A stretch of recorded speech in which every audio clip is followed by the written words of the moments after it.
So I get asked, oh, a couple of times by a few people, how did I do that, basically. This is what, my third truck, and with anything you sort of live and learn, you get better practice. Now, I'm not saying what I do is amazing, because to me, I always see rough edges and I always think, oh, I could have done that better, I could have done that better, but I know that I go a bit overboard when it comes to the interior details, especially with this truck. But this one, because it's got opening doors, I just thought I need to go all out, really, you know, because the interior will be one of its main features. I did a similar sort of interior on the T-cab, but you can't see hardly any of it because it's a normal Tamiya cab, whereas this is a Hercules, hence the doors.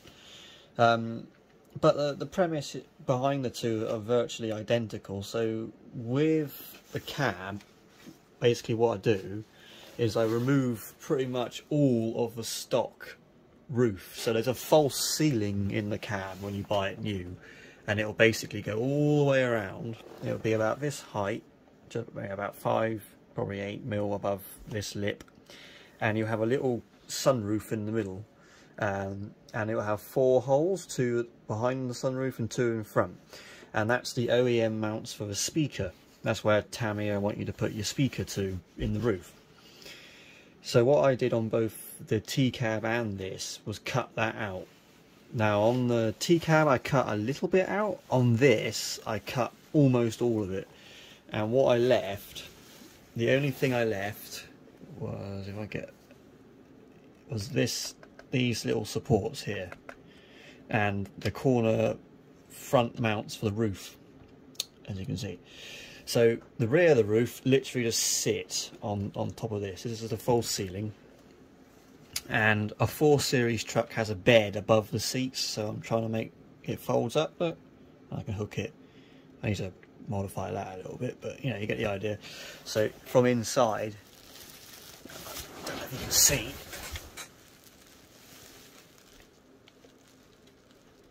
it drops down and then goes up. So basically all I left were the front speaker mounts, and I use them to secure my overhead panel. As you can see, there's literally a bolt going down there, and I use nuts as spacers, and then I put a nut underneath to keep that whole overhead panel up. And then I made a false ceiling and a false side walls out of this like thin plastic paper stuff. I don't really know what you call that, but you find it on eBay, sheets of A4. I also use what I used to make the bed and the actual panel was this stuff, which is plasticard. Like, what's that, probably 2 mil, and it's literally score and snap it with a Stanley knife, easy, lovely to work with. And then I just cover it all in the upholstery. So if I just put the cab back down again, hang on. So you just cover all that stuff in the upholstery that you get. Now I get, for this truck, the curtains, the diamond stitch, I got from Tennant's Tiny Treasures, get that right. Brilliant, absolutely amazing. They do custom ordered stuff, any colour, any pattern, they'll make it for you. They're superb and they're really good price. Yeah, I highly recommend them on Facebook.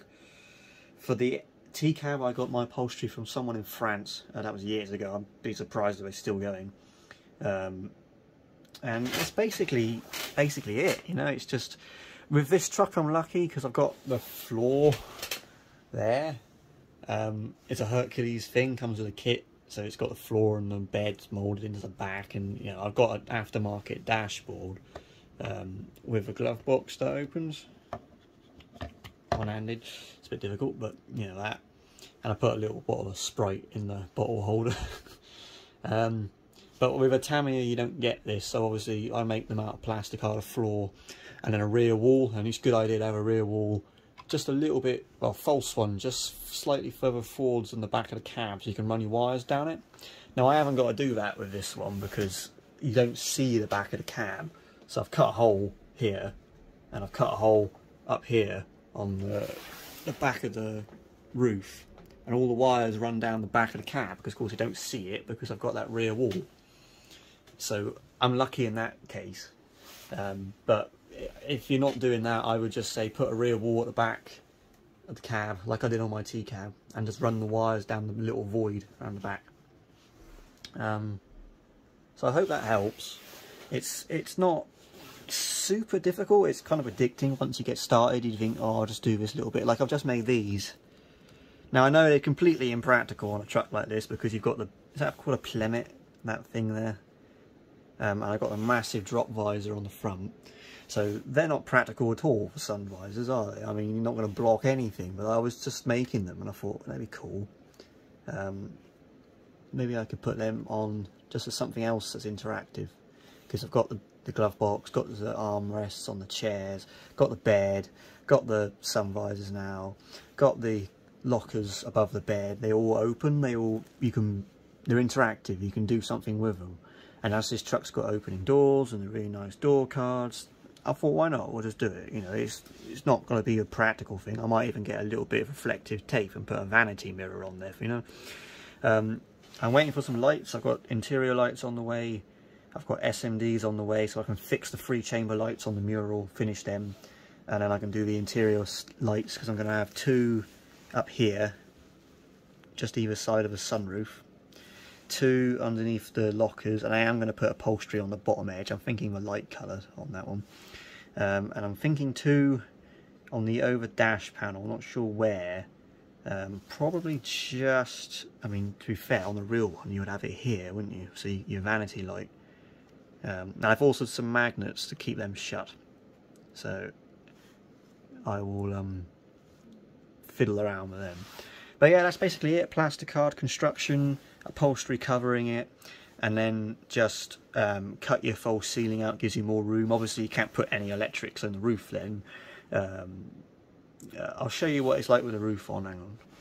So you can see that's the actual roof, and my sunroof will be on magnets, so I can just pull it off. And then you can see in there the false ceiling. So there's a void, and in that void, I don't know if I can get a camera in there, but all the wires run through there. I don't think it's going to focus, but you can just see them. So that's the, you know, all the wires for every light on the roof, basically. So it's not super difficult. It's just, as I say, it's addictive. Once you start, you think every little detail needs to be done. So it's just take the false ceiling out, plasticard structure, upholstery covering it. I just stick the upholstery on with this stuff, just double-sided foam tape. It's not under extreme load. You're not going to be, you know, you haven't got to be glued on there, because it's not holding anything up, is it? It's just, it doesn't weigh anything, and you can always remove it and change it and move it around a bit and adjust it with this stuff. I love this stuff. So yeah, that's basically it. Yeah, wait for the interior lights to arrive. Then I've got to paint everything, like the dash and the seats and the floor and the V8 board and the lockers, and I will probably end up painting these panels as well, because you can actually kind of see them. You can see the joins between them, which I don't know why I've sort of, well, obviously on the visors I've just made, I need to paint them. So I'll just paint them all so they blend in a bit.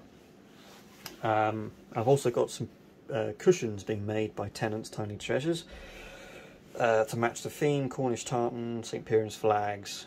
I think that's it. And they'll go on the back bed, and probably put some up here, because let's say this bed moves, so I've just put this little handle on. I'm just trying to figure out a way of keeping the bed up.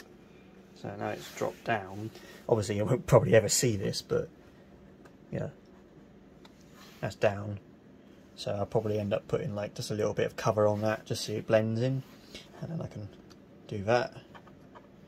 And this is work in progress. I'm just trying to hook it up. Now he's stuck on the up position. So that's basically it. But I hope this helps, and yeah, I'll keep going with it. Thanks for watching, and I'll there you go. I'll see you in the next one.